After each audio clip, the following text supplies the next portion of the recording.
রাজারও দোহাই দিয়ে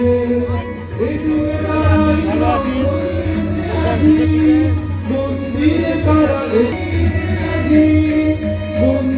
তারা এসেছে ভক্ত সাজি মাধব সৈতে থাকি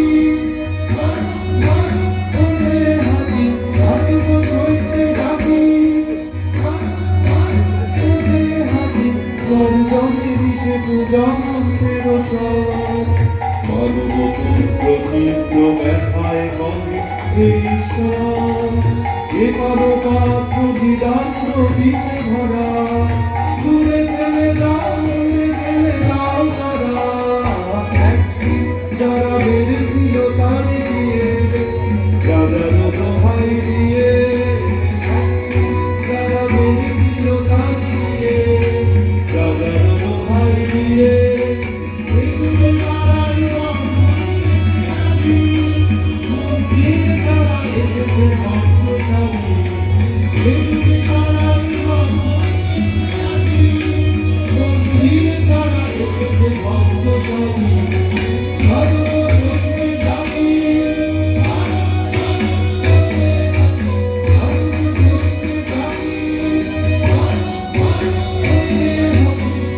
জলে মিশে পূজা মন্ত্রের